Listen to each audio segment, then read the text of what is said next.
Ahead and get started tonight, so thank you for coming. I would like to introduce Eileen Anderson, who works at our Lancaster Sheriff Station, and she can give some further information about her background, but please let's welcome Eileen.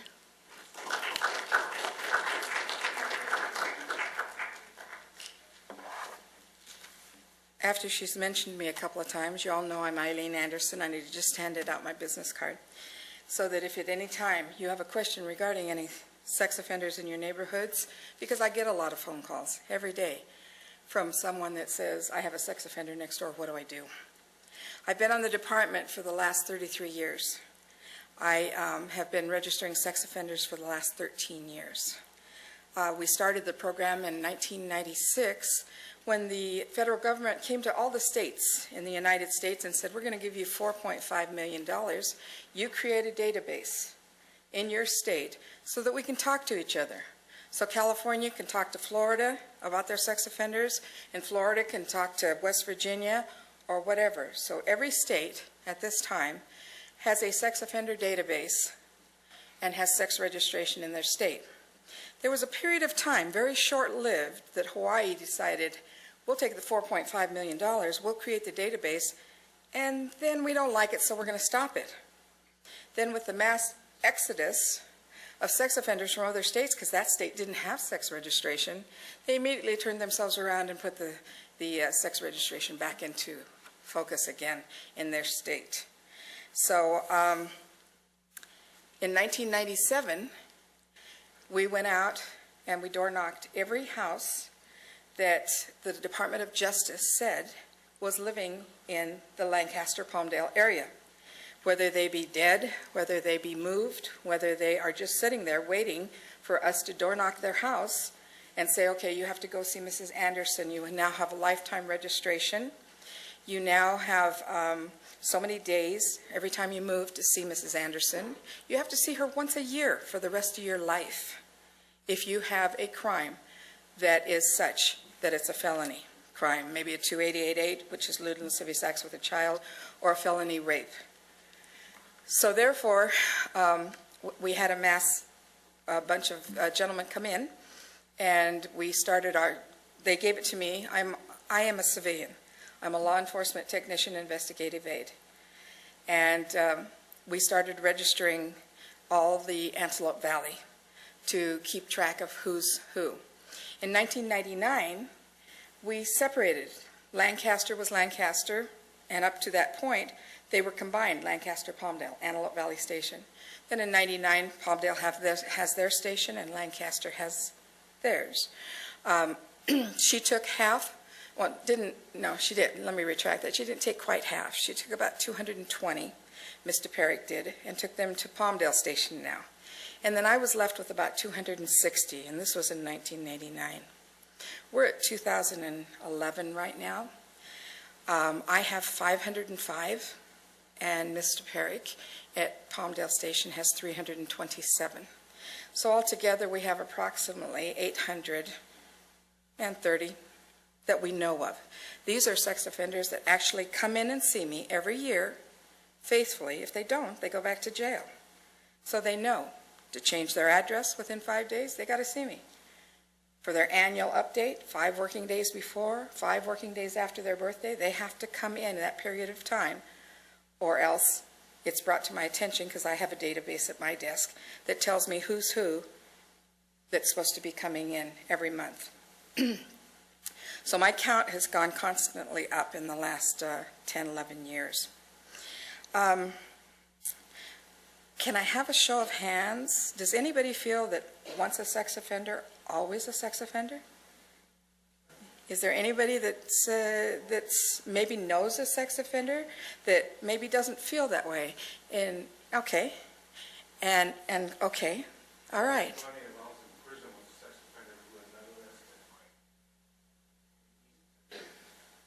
That's pretty common. No. I mean, it's pretty common that family members are a large portion of violations on children. I have had some sex offenders that, to the best of my knowledge, have not had a crime in 40 or 50 years. And then, so on those, do I think they'll reoffend? Well, they're in their 70s right now. Some of them are in convalescent care.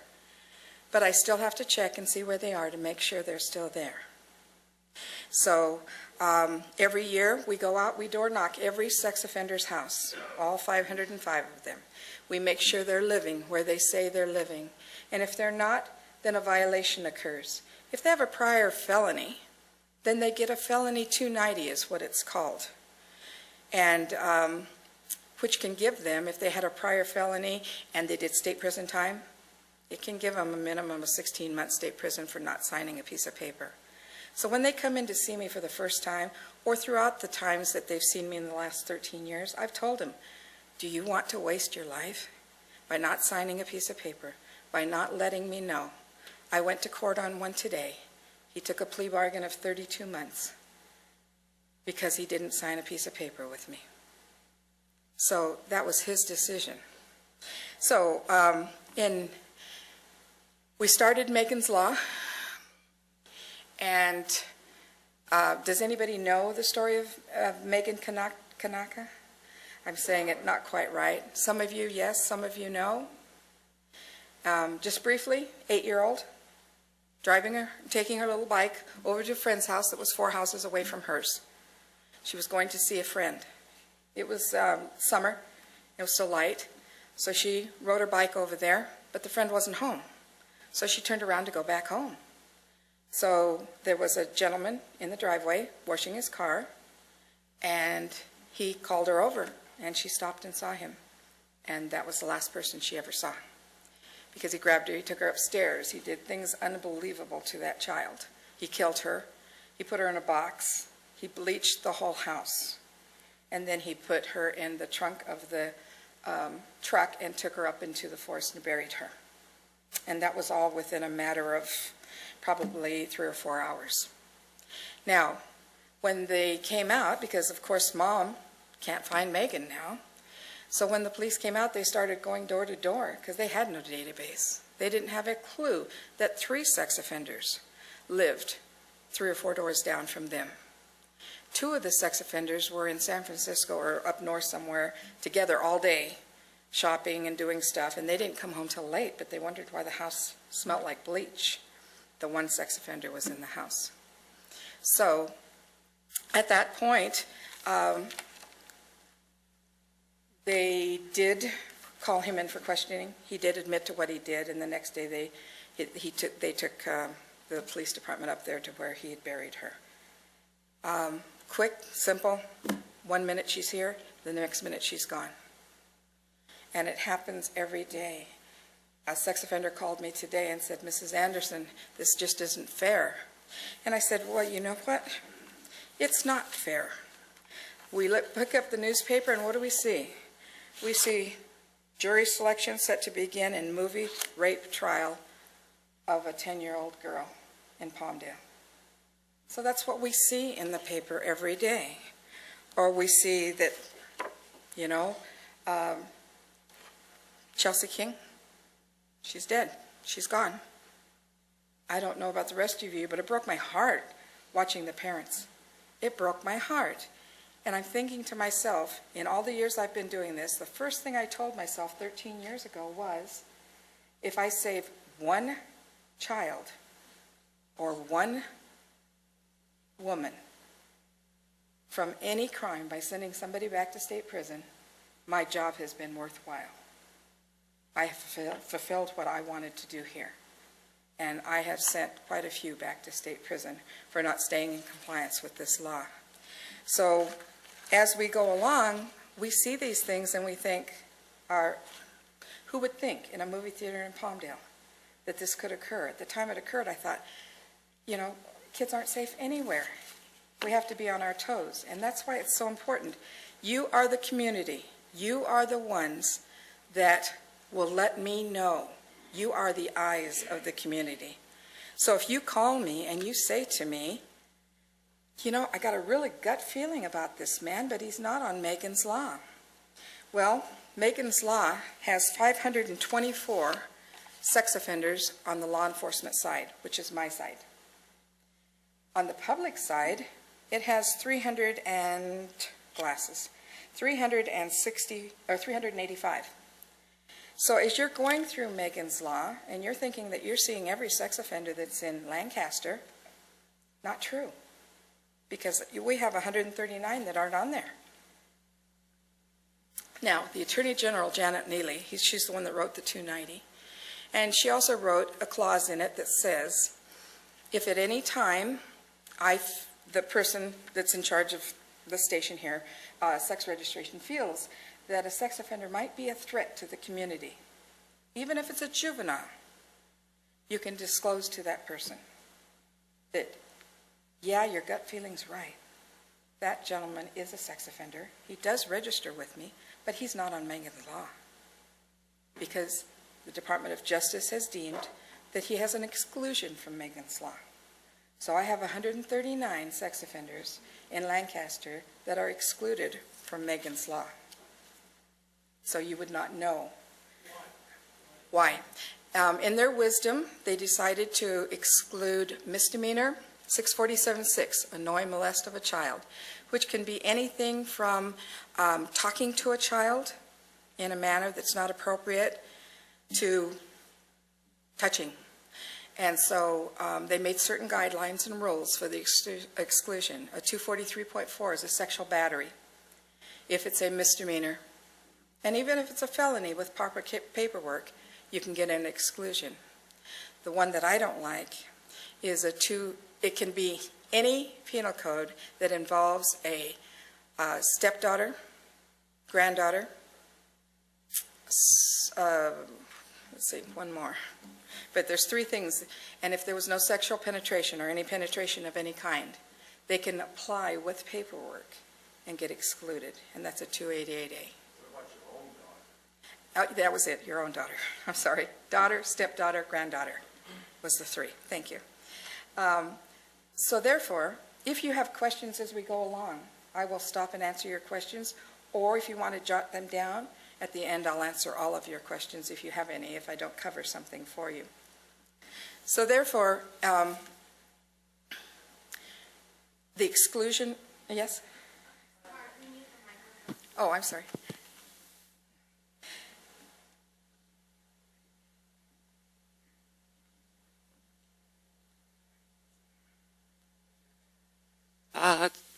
Okay, so with that, you say they're excluded by Department of Justice? Well, they come into me and they say, if they register with me, and they say to me, do I qualify for exclusion? And if they do, I give them the form and they send it up to the Department of Justice, yes. And that's as long as they walk the straight and narrow, is that correct? Or does it Oh, change no, if they it's violate? the crime code. It's whatever crime code they had. Like I mentioned, 243.4, sexual battery, 647.6, misdemeanor, annoy, molest a child, which is usually annoyance of a child, and a 288. They don't have it written that way, but they're meaning 288. If they got probation, and if there was no penetration. But they still have to continue to register? Oh, yes. Oh, yeah. Yeah. Lifetime registration for all felonies. The only way they can get out from registration is a pardon from the governor. And I have yet to have a governor. This governor, Schwarzenegger, has pardoned a lot of people. A lot. But he has not pardoned a sex offender. No governor has pardoned a sex offender so far that I know of. Could happen tomorrow, but hasn't happened yet. If it's a misdemeanor, if they're crime-free for 10 years, and they had probation, not parole. Probation is 5 years, 3 to 5 years. Parole is usually 3 years, but now after 2000, a parolee can get 5 years with an extension of 2 years. If they violate during that 5 years, they can go on and be on parole for 7 years. And I like it. I like it. They're on GPS. We can track them. We know where they're at all times. They're high control. Probationers, straight 5 years or straight 3 years. And it's through the courts that they deem whether or not they can be with children. Where we sort of fail is after they get off parole, after they get off probation, they can go back and live with the victim. There's nothing that says they can't live with children. I had one sex offender call me today, and he said he's living with a 2-year-old. And he can. He can. And I told him he could, because he's not on parole. He's not on probation. And I get phone calls from him all the time. Now, this sex offender, when he first came into my office, it was in 2004, 2005. This gentleman, I can't even pronounce his last name very well. He came in with his skateboard. His name was Hubert Harazowski. Okay? Hubert came into my office. He was 29 years old, carrying his skateboard. And I registered him, and I thought, oh, there goes my gut feeling again. This guy is not going to stop. So this guy just got 646 years state prison for his crimes. And he was out here first before he moved to Ventura. And what he said was up here that boys made him feel young. Boys put him away for 646 years. Right now, there's some changes that are going on right now up at the Department of Justice and in the courts. We all voted for Jessica's Law. Jessica's Law said no sex offender can be within 2,000 feet of any school, playground, daycare, whatever. And it's been held up in court. So on 2/2 of 2010, they said, oh, the courts need more information. Yes, the people voted for it in 2006. They approved it. They also voted they wanted lifetime GPS requirements. But we all know how much that's going to cost, considering one GPS monitor is close to, I think it's $2,000 a piece. So therefore, the law says we need more. We need more to not inflict it, but to make that rule a fact. But then, on February 4th, 2010, it got through. It got through, and it's so vague, we're not sure exactly how it reads to us, but it does say, right now, no parolee can be within 2,000 feet, and they've been implementing that for a while. Yes? Isn't that kind of a crazy law? Have a sex offender living in this house? Go ahead. Kind of a crazy law when you have to live 2,000, what is it, from the school? Uh-huh. And we've got sex offenders in our park, 7 of them. Now, it's fine, they got to live somewhere, that's what I always hear. But that rule, they have kids living next door to them now because the owners tried to change it to a family park. So we have a bunch of kids in there now. Yes, I've been taking, yeah, I probably talked to you before. No, but you Okay, probably I've will. talked to somebody from the park, yeah, where they made it a family park, and it was an adult park, and it became a family park. So your question, sir, is, isn't it a silly rule that they can't live within 2,000 feet from any school, daycare, or playground? From a house? The house is next door. Yeah, I know. I know. Well, your mobile home parks, again, it's the manager of your mobile home park. I know that out here, that a lot of the apartments, through our land cap team, a lot of our apartments check Megan's Law before they ever let anyone in. And I'm hopeful that I know that some of the mobile home parks check them also. We to make just sure. had a big meeting with the guy that runs our, And not you have the 6 of manager. them in your park. And he discussed, he can't do anything about that. The law says that they can live wherever they want. They can. And so what good does it do? You just, It's the ones why that tell are, you, why tell anybody? well, it's the ones that are on parole. I know they live there. Well, whether I they're know on that they're- parole or not, they're sex offenders the rest of their lives. I agree with We you. don't know if they're pedophiles. If they're pedophiles, you know. Well, You don't cure pedophiles. okay, 40% of my sex offenders will return to custody. Maybe not for a sex crime, but it might be for another crime.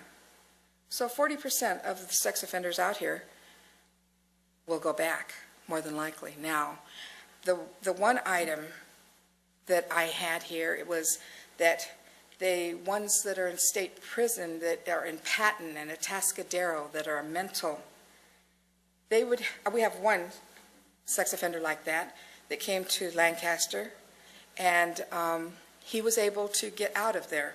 They have to come before the courts every 2 years and present a case that says that they're no longer mental, they're no longer sexual predators, and they're no longer what put them in there. Now the state of California is saying, this is costing us too much money, we're just going to keep them after their sentence is over. We have 600 of them in Patton and Atascadero. Those are the sexually violent predators. Those are the ones that have had maybe more than one case, or maybe the case was so horrendous that they're so mental that they're there. We don't want them out at all. The other ones, I don't have a crystal ball to tell you which ones are going to be like him and reoffend. I just don't know which ones will and which ones won't. Well, maybe we could send them all to Vermont because they believe they can cure them. Well, that would be good. I knew this one. The minute they came to me and told me about this, what was happening at the parks, I told him exactly who was doing it. He had just gotten out of state prison. His MO was the same. And I told him, you go. The only thing that didn't fit was his hair color. They told me his hair color was red. Well, I just seen him a couple of days before, it was brown. I said, go check his house and see if he's got red hair. Sure enough, he had red hair. But I told them, I can't tell them on every crime that we've got, because a lot of them are similar. I do get, when I talk to them, I do ask them, what happened? What happened in court? You say you didn't do it. You say it didn't happen, but you took a plea bargain. It's in ink. It's not going to be erased. You are going to be a sex offender the rest of your life. So that's as good as it gets right now. There's really nothing we can do about it. Nope, not right now. If they're talking about parolees and probationers only on the 2,000 feet right now. They're not talking about sex offenders whose crimes are 10, 15, 20, 25 years old. They're not going to keep them away from schools, daycares. I had one that was right across from a school, and the principal was irate. He was irate with that sex offender, but his crime was like 25 years old. So some of these sex offenders do escalate. In 2004, this sex offender told me exactly his MO. And I figured, boy, this guy is probably good for killing some prostitutes. And then in 2006, they found his DNA under the prostitutes' fingernails. And he was probably good for 5 or 6 prostitutes up here. The prostitutes were running wild in those years, only because they were told, don't get in a car like this, don't get in a car with this guy, because they have their own network out here. And don't do something like that, because you may end up dead. He's serving 27 to life right now. So some sex offenders can escalate. It's a given fact in any of the books you read. It will tell you, that they can escalate to bigger crimes. A 314 and indecent exposure, the majority of the 314s that have multiple 314s don't ever stop indecent exposure. They just don't. In the 13 years, I sit down and I say, okay, we got you for 9 counts. How many did you really do? Just tell me. It's not going to hurt anything. I can't do anything about it. Over 100, Mrs. Anderson. Or I've been doing it since I was 12 years old, and I can't stop. So there are, although they don't touch anybody, they just expose themselves to someone, but it scares the children. It scares the little girl, and it's horrific. But,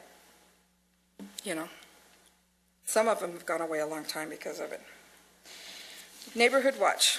When I get a phone call, I appreciate the phone call. You can go on Megan's Law, which is right here, and there's a place on Megan's Law, the phone up there. If you see something on Megan's Law in your neighborhood, and you're saying, oh, that guy doesn't live here. Well, it might have been he'd been arrested, and he hasn't gotten to incarcerated yet, because the Department of Justice has to update Megan's Law. I put into a program called VISN, the Violent Crime Information Network, every day. Tomorrow, I will register 16 sex offenders. On an average, I'll register 30 to 40 a week. So therefore, I will update in VISN to make sure it's absolutely correct to show that he's in compliance with the 290 registration, that he's done what he's supposed to do. On Megan's Law, within 24 hours, if he's changed his address, it will show the new address. But if he's incarcerated, it takes a while to get through the courts and actually get back to state prison before they update him to incarcerated. But I do get notification from that red little phone that says, Mrs. Anderson, you need to check on this guy because he's not living where he's supposed to be living. I get phone calls from citizens, and they're telling me, no, this is wrong. He's not there. And I appreciate that because, like I said, you guys are the eyes of the community. You are the ones that can help me to make sure these guys stay in compliance. Hello, my name's Chris. I'm just curious, if I made too many calls on one certain individual, can I be accused of harassment? Yeah, you can, because up there it says on Megan's Law that you will not harass, you will not post him. I know that some people have gone and taken the picture off Megan's Law and put it all over the mobile home park, so everybody knew that he was a sex offender. But if he doesn't know who did it, and I don't know who did it, there can be no civil claim. Harassment is civil, gentlemen, to a point. Once you step onto his property and you trespass, once you hit him, then it's a whole different story. But the harassment, he could file a civil claim on. They call me every so often. Mrs. Anderson, what can we do? Someone is putting posters all over the park. What can I do? Do you know who did it? No. Take the posters down. Sorry again, ma'am. What if you're taking pictures and you're allowed to from information from the Sheriff's Department Taking pictures of what, sir? of violations of the law? Oh, then if it's a new crime or something like that, then you call the Sheriff's Department and have them come out. That's a whole different story. You know, if it's a whole new crime. I work with parole and probation every day. I called the probation officer 3 times today with 2 different individuals that I had to talk to. They're wonderful. Our parole out here is wonderful. We have 4 sex offender parole officers that handle a caseload of 20. They watch their sex offenders by GPS. If anybody has ever seen GPS, it's a little dot that goes along and follows him back and forth as to where he is for a period of time. You know, I think they can store up to 2 weeks, and then they have to go to the GPS specialists to get it going again. So anyway, they do that for us. They work with us very closely. If we get information that this sex offender is on parole and he's doing some kind of violation, he's out after curfew or something like that, we communicate with them, and we work with them tightly. Probation is the same way. Mr. Carpenter, Mr. Scaglione are really great, and they handle the probation end of it. Let's see. I think, like I told you, we do the door knocks. I get cases out of those door knocks all the time where a sex offender says he lives there and he's not there. I filed the 290s, and I testify in court like I did today. I didn't testify in court because he took a plea bargain, but I would have testified in court today to let the judge know that when I sit down with these guys, I read the 290 requirements to them. I shorten it. I tell them it's a lifetime requirement. I tell them, you change your address within 5 days, you got to tell me. I tell them, if you go transient within 5 days, you've got 5 days to come to me to tell me you're transient, and then you got to see me every 30 days. Oh, and by the way, I have 35 transients in Lancaster. Out of that 35, there's approximately 9 that are GPS monitored high control parolees. Most of the guys that get out of parole, a lot of times will stay on Sierra Highway in the hotels. We pay for them. All right? And some of them pay for their own if they have income. They're allowed to stay there for 60 days, and then they go transient or they find a place to live. They're allowed 60 days to get their lives after they come out of state prison. And so therefore, the transients that I have, every 30 days, just like clockwork, I see them, I read it all to them again, and then they come in. I set up a date 1 month from the day they're with me. Some of them are true transients. Some of them, I can't believe that they are. They're much too clean. They probably have a residence or they're hopping from house to house, depending. Do you have any questions regarding any of these sex offenders? Anything about the sex offenders?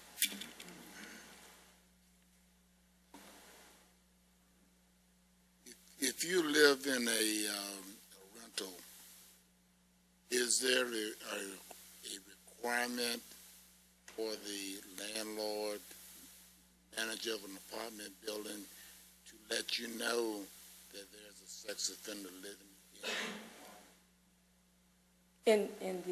Are you living in a rental house? Are you living in a house? Or are you living in an apartment? in an apartment? Okay. And so you're living in an apartment and the sex offender is living with you, Yes. and you don't know about it? I wasn't told by the landlord. Is there a requirement to do so? Not really. It's, even with buying a house or something like that, it's the responsibility of the buyer to find out the information about a sex offender. So anytime anybody moves in with you, you want to go to Megan's Law, and then you might want to check with me if you didn't find him there, and you have a gut feeling about it. Because, you found out he's a sex offender. Did you move? No. Okay, you're okay with it? So far, yes. Okay, they got to live somewhere. Not saying, I had one live next door to me for 9 years. Okay, I have 2.5 acres. And I'm not saying that they can't live there. But my question was, should I, along with other tenants moving into that apartment complex, be notified? go to Megan's Law, run your address. What if you aren't using the computer? What if you don't have a use of a computer? Go to the library. Contact me. So it's up to It's the up to individual. you. There's no responsibility for the landlord to say, this is the situation. No, not that I know of. You guys know of anything like that? Where a landlord has to advise that a sex offender? There's no such requirement. Yeah, there's nothing. It's up to the individual person. The one that lived next door to me for 9 years, he was following our kids home. He'd follow the kids home at 11:30, the kindergartner kids as they walked down the streets. He'd follow the adult kids at 2:30. We finally went to him and we said, we are going to get a restraining order if you don't stop that. And he stayed in the backyard with a telescope. But he was in the yard and not following our kids. But that was the responsibility of our neighborhood watch there, to be aware, because we had a lot of policemen and a lot of teachers and a lot of firemen that lived out where I lived. It was our responsibility to know that he was there. He was on Megan's Law, and we know which ones are there. So if you've never looked in Megan's Law, it's an awareness program. It makes you aware, and that's what this is all about. If Megan's parents had known that they had 3 sex offenders living 3 or 4 houses down from them, do you think they would have just let her ride her bike in that neighborhood alone? I wouldn't. Would I ever trust a sex offender with one of my kids? I would not. I'm not saying that all of them are going to reoffend. I had one that hadn't reoffended in 20 years. He was in his 60s. When he reoffended, he had probably done it for years but never got caught. And then he got 17 years state prison. So I don't know if he'll make it out of prison. But for 20 years, we never caught what he was doing because the age of the child wouldn't tell the parent. And when one child trusted the parent enough to tell the parent, then it came forth and this guy was arrested. So You know, I never know what the next day will bring as to someone coming to me and saying, what's with this guy? What's going on with this guy? We've got this case, we've got this going on in the community, and, you know, Eileen, tell us about him. Okay? Yes? You're Kathy Wells, right? No, I'm Eileen Anderson. I'm sorry, Arlene. That's fine. I'm sorry. I get names mixed up. That's all right. My name's Chris, again. You know, I go to Watchdog. on the .com? Yeah, .com Yeah. on the internet. Watchdog.com out there, You find a lot of information. and some of it's not good. Okay? You got to be very careful. You can trust pretty much what's on Megan's Law, but when you start hitting some of those other sites, I've had people call me and say, I'm at this website and it says this and this and this, and I'm saying, no, that's not true, I'm sorry. Watchdog is pretty good, but I haven't been on it lately to see how good it compares to Megan's Law. Okay? It's as good as it can get, I guess, but some of their information they get from the courts and stuff like that, but some of the information is not totally true, some of the stuff I've looked at. So be careful which website you go on. Basically, what I've noticed on Watchdog is I've identified everybody that they identified in my neighborhood. Good. In my neighborhood. Okay? So it pinpointed everybody in my neighborhood. Watchdog.com. They might be getting better. I haven't gone on that website for a long time because I strictly use Megan's Law. All right, thank you very much. Okay?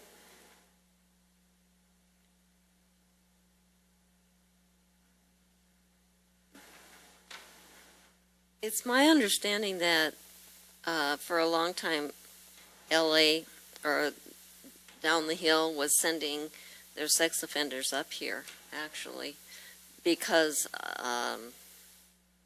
well, they said that because of the 2,000-foot restriction with the schools, that the schools were too close, so they were actually sending their sex offenders up here. Is that still happening? We had a moratorium on Lancaster 3 years ago, 2-3 years ago, that no one from parole could send sex offenders up here unless their crime came from here. And we still have the same basic understanding, but there's no moratorium. Do I see an influx of sex offenders from down below? No. I see an influx from state prison? Yes. These are guys that I've known that have gone back and coming back again. So the reason for my count growing, I would have to say that, yes, they are having trouble down below. There's not a block that doesn't have a school on it. You know, we out here have open space. That's why we moved out here. Now, I'm not saying that my increase is totally because we've got sex offenders moving in from down below. I know they are moving in from out of state. I know they are moving in from, they're not on parole or probation, and they can move any place they want to. The housing up here is cheaper.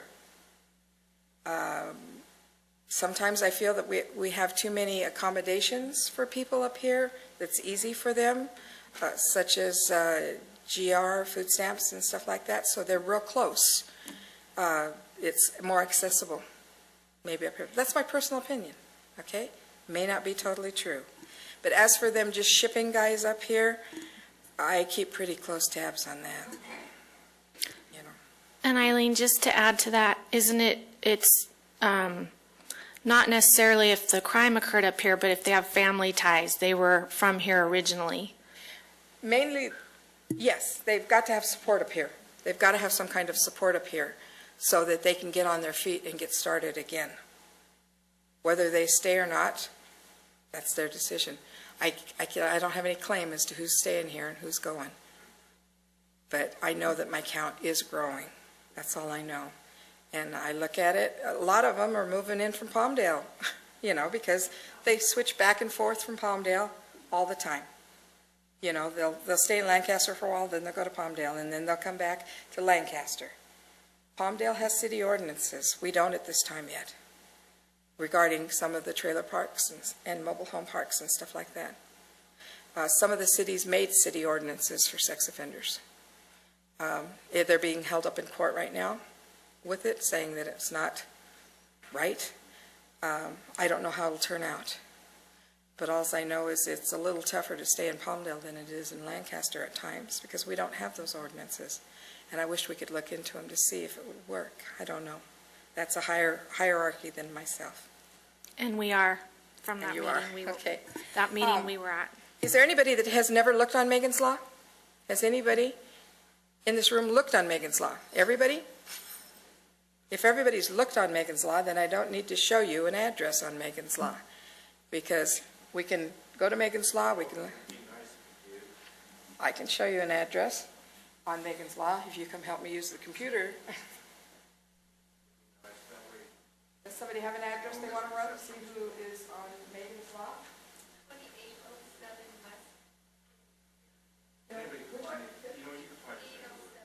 2807? Pillsbury. Okay. Continue.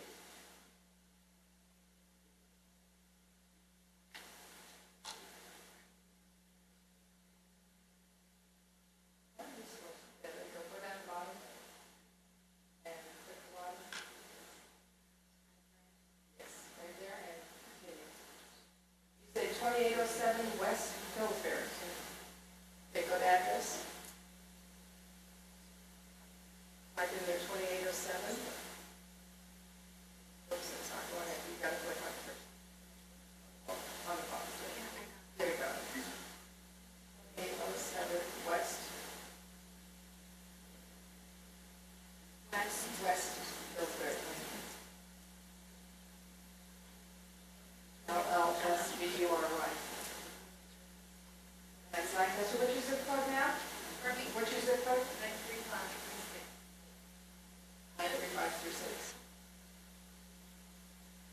When it pops up, they'll show 3 different things on there. Well, they'll show 93536. They'll put zip code, they'll show zip code only, or they'll show full address. And when we hit the full address ones, it will show that probably they're, yeah, within 1 mile. Or even a half mile. Oops, go back. She lives in a good place. Research. Now hit, take it, where it says within 1 mile, hit that arrow, or half mile. Or 1/10 of a mile, there you go, shut up. There's it. Okay, you don't have any. Okay? Now, let's just. What? 1 mile radius? That was 3/4 of a mile, and that was a mile. Now, today we ran an address because they were looking for a 314. And when I ran a 1/10 of a mile, I got 15 sex offenders. And when I ran 2 miles, I got over 60 sex offenders in that area. And so, because we were trying to do a radius of where we were looking for this guy. Where's that area that I don't want to live? Right by the station. Yeah, right by the station. Sierra Highway, no. Yeah, it's an area you really don't want to live. But we've been having trouble with a 314 that I don't know about. He's out there, but I haven't registered him yet. In fact, he hasn't even been convicted yet because he's young. Okay, that's my stupid phone. Well, going what's on. a 314? Indecent exposure, I'm sorry. Yeah, when I say something that is in crime code, just correct me. Turn that thing off. No, I was on just a couple of days ago and looked in 93534. Yeah. And there's a lot in 93534. Yes, there is. 93534, 93535. Like I told you, I have 505. And so I didn't bring it with me, the breakdown. I had it, but I didn't bring it with me. I know that there's like 200 and, well, it can tell me right now. Go 93534. Let's go back to zip code. Go back to zip code. I can tell you right now. Yeah, go up to the zip code and put in, yeah, okay, 93534 and view listing. It's going to take a couple of minutes. All right, we have, what's this there? 93534, I'm sorry, 93534, 200.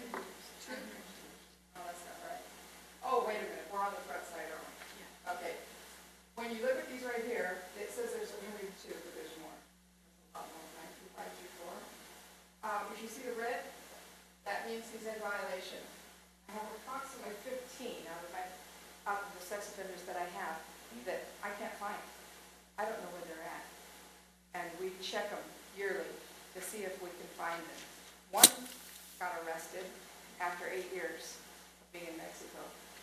Go to 93525. Hang on, Chris. Right there. That means he's in violation. That means that he's not where he's supposed to be. That means he's out there somewhere. 93525.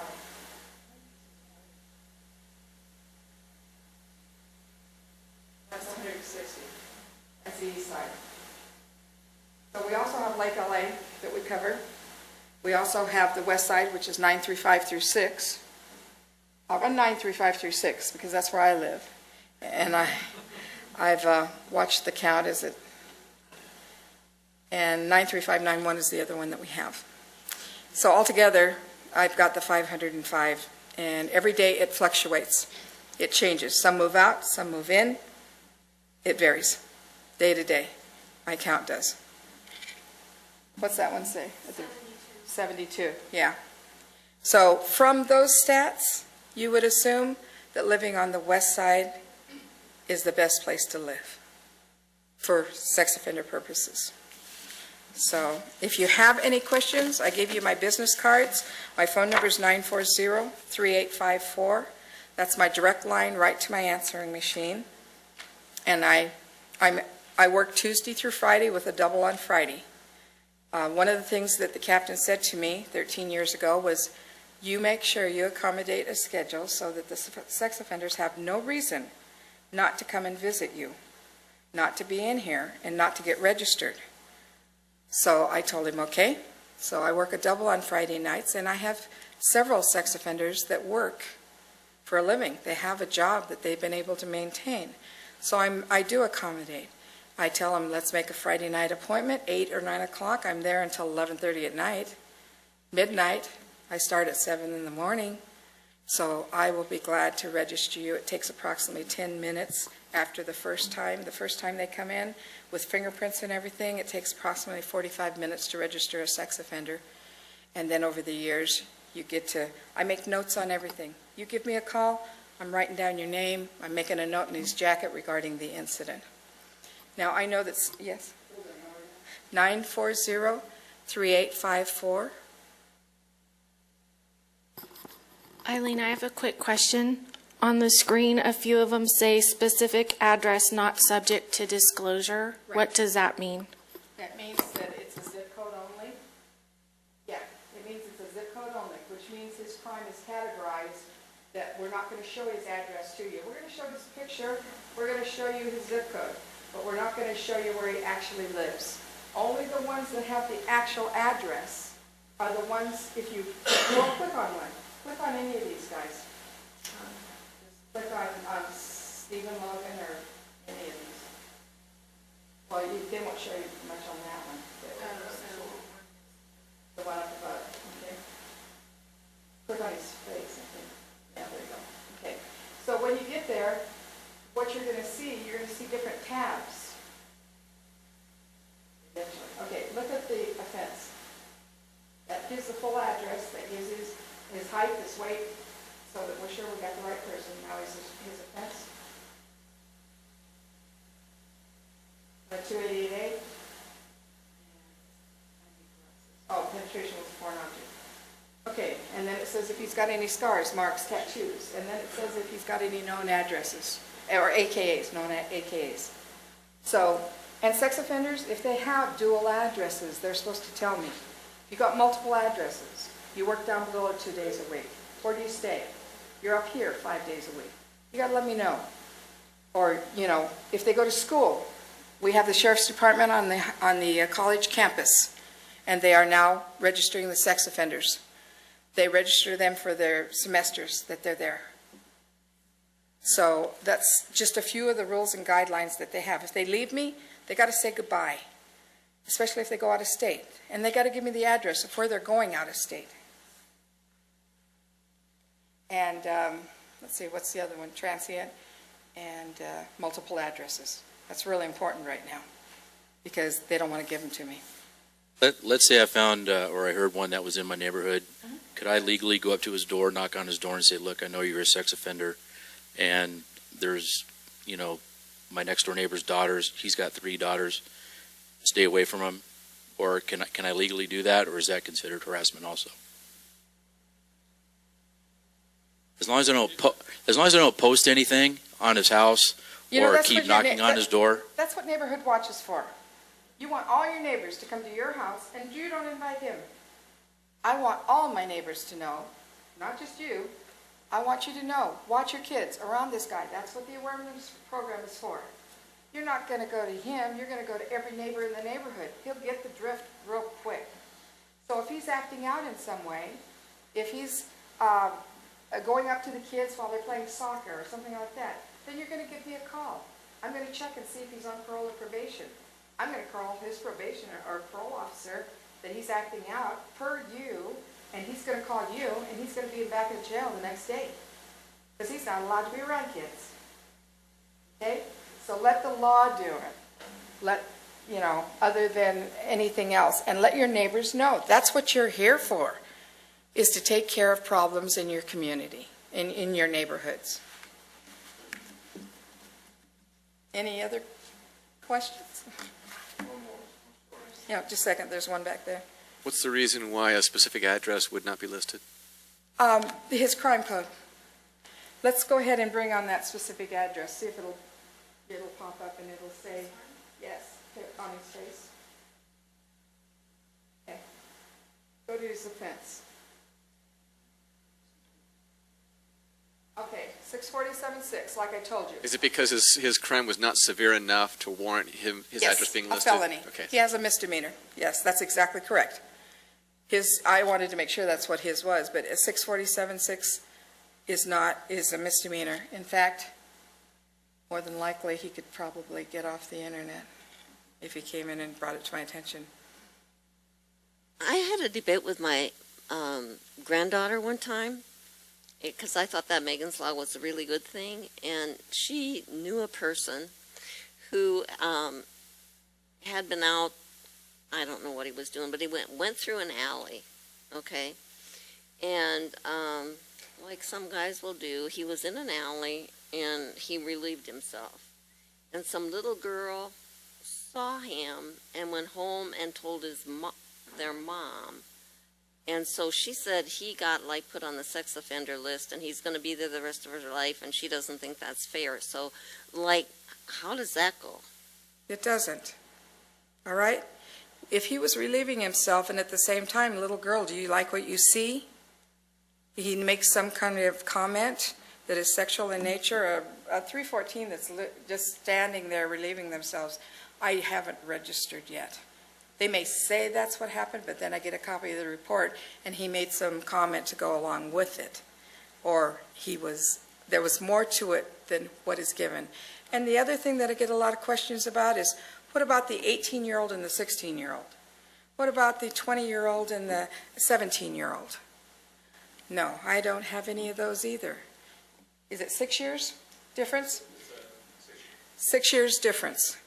If I have a 25-year-old and an 18-year-old, then they're going to go after him, even if it's consensual. It's a 261.5, but it is not a registrable offense. Consensual sex, well, with 6 years apart, he can still get convicted of it, but he won't be on Megan's Law. He won't be registering with me because it's consensual. And it's sort of like, in my mind, they needed an escape for congressmen and everybody else, because when the girl gets 17 or 15 or 16, 17, then she has the right to have sex with whoever she wants to, even though he's 6 years older than she is. But we still file cases on that. And the same with oral cop. They just passed that. It used to be a lifetime registration, and they said, well, if she can have total intercourse with him, then she can oral cop him, then it should be the same thing. That's not a registrable offense anymore either. How you doing? I'm sorry again. I have a neighbor about 4 or 5 houses down from mine. He about 5 years ago, he pulled his pants down in front of my house, sweats. Mm-hmm. I'm wondering, what is he doing? I'm sitting there watching my TV out the front door. I run out there after he starts to walk away, and I see a little girl down the street. So I call the sheriff's right away. He goes to jail, of course. gets out, a week later, and tell me he has mental illness. I have a lot of mental illness. I do. I have a lot of mental illness, sex On the offenders. streets.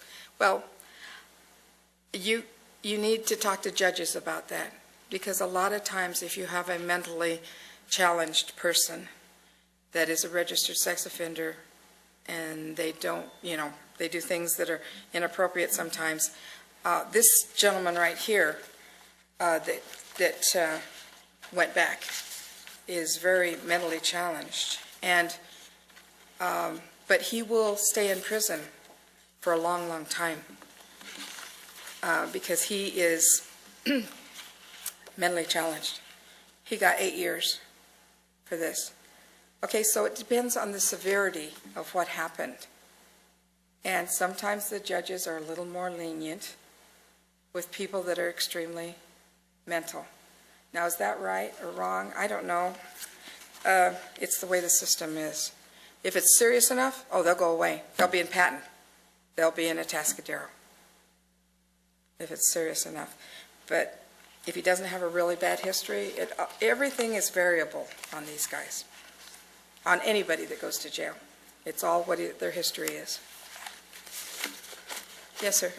I have a question. A friend of mine, a friend of his, was mooning some guys in a bar over in Laughlin, Oh, and he was arrested, of course. And it turned out, I guess it was lewd and lascivious behavior. And my friend says that this guy was registered as a sex offender. absolutely. Okay, In and- Las Vegas, yes. And I was wondering, for instance, so many people in the old days or something and be driving from L.A. and you got to use the bathroom. There's no place, whatever. And I've known a guy at my work the highway patrolman wrote him up for indecent exposure. Okay. So if you're convicted of that, can it lead to being where you're a sex offender? Yes, absolutely. But I said if you're just urinating on the wall, they should be taking it into consideration if you make any kind of comments. But in Las Vegas, all bets are off. You go to Vegas and you're a sex offender, within 48 hours you have to register whether you go to play or stay.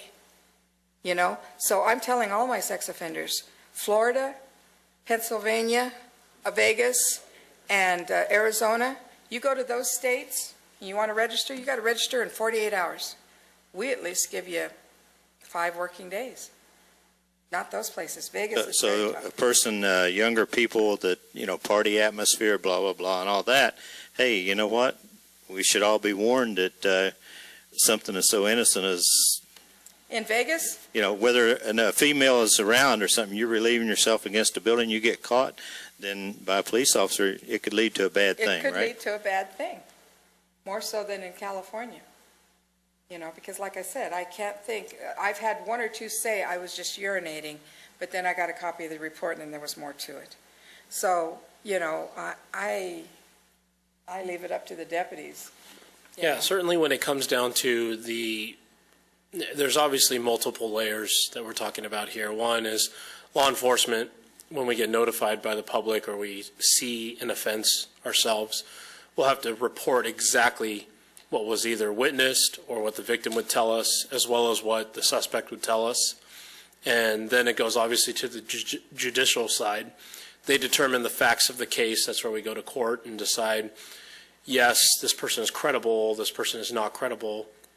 What they say is true or not true. And that's where the judge actually comes in and determines that.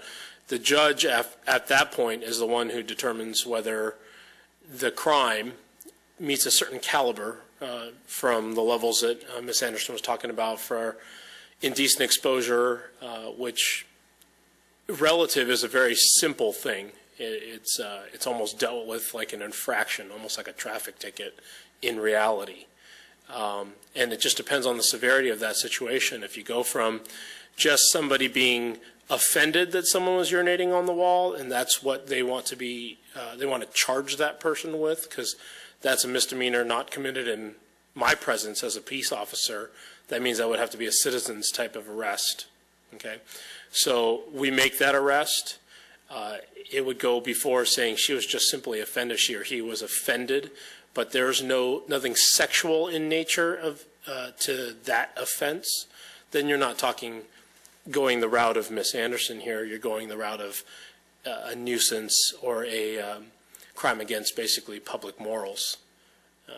What we're talking about here when it comes into Miss Anderson's play is something where the act itself was intended to, or and intent has everything to do with it. The act itself has to have an intent of to arouse or to have a sexual nature or to offend in a sexual nature, and that's where we start traveling in her direction of becoming a criminal that's going to fall under her category of a sex offender.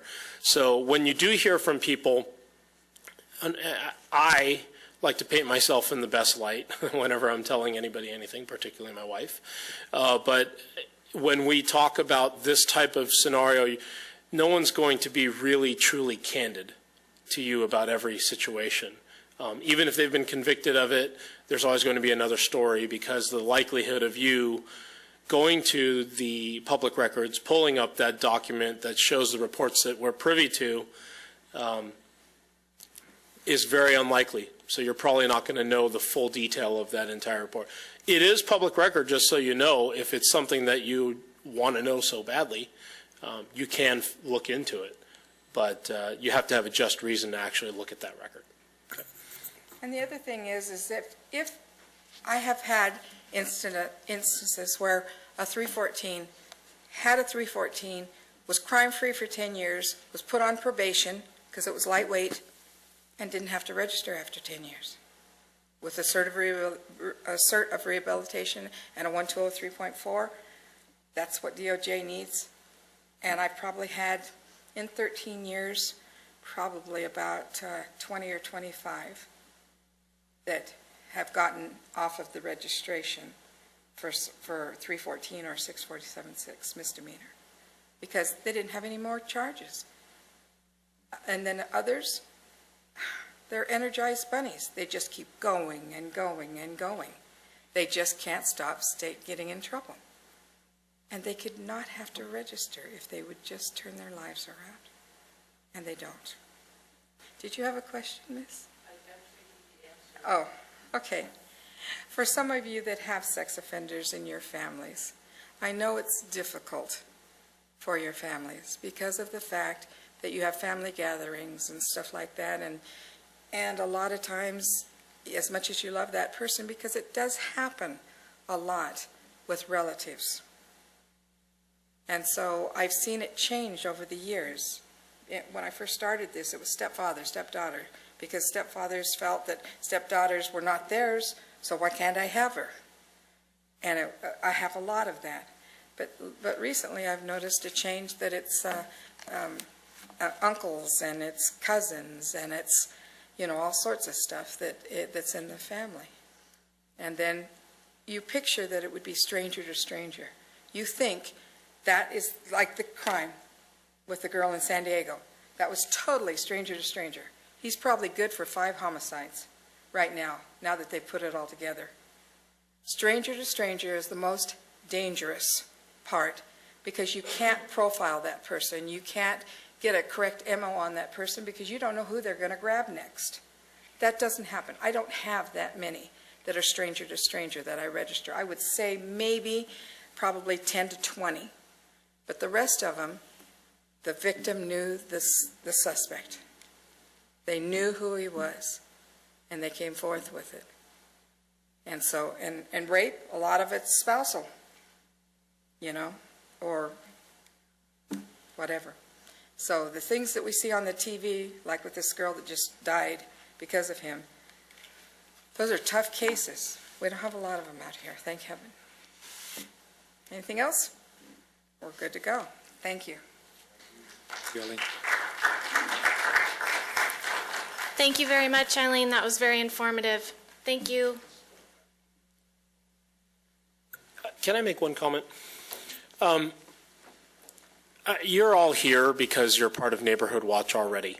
And the fact is, this is a pretty fearful topic to bring up. I mean, I'm looking at everybody's faces here, and typically Neighborhood Watch is a lot more lighthearted than we've gone through for the past minutes while I've been hearing Ms. Anderson's presentation. So the key is not to be fearful, because we are vigilant already. Neighborhood Watch is vigilant. That's why you're here. In fact, I found myself walking in the door today knowing more of your first names this time than I did the last time.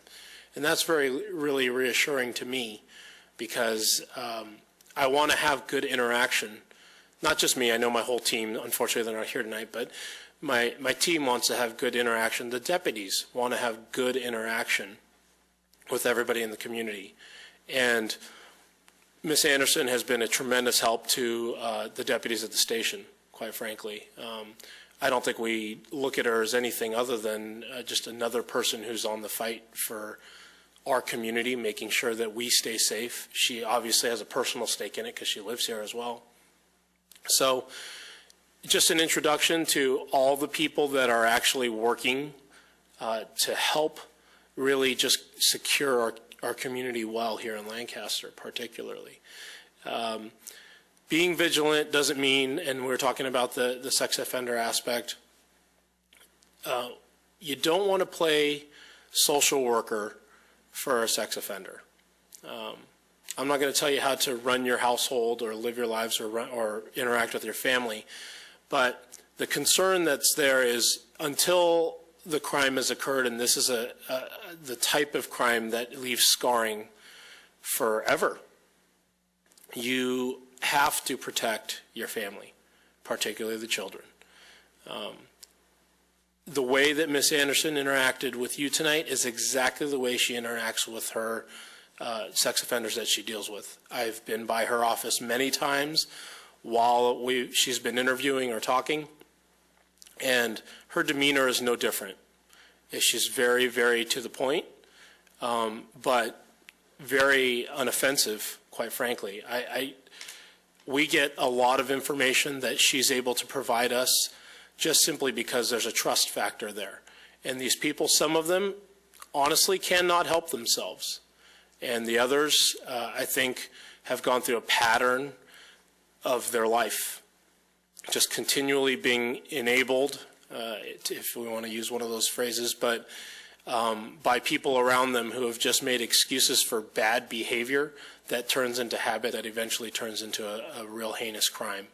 So at the first signs of these things, please don't be liberal in this area. Be very conservative with the way you deal with anybody that you might have that hair on the back of your neck, the signs that there may be that there is some criminal or very unusual sexual behavior or comments, because again, these are just absolutely scarring crimes that no one ever recovers from. And now there just seems to be more that lead to homicide.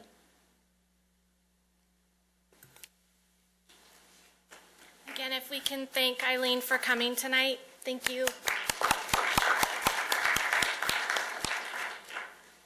I'm going to wait one moment for the taping and then we'll get started.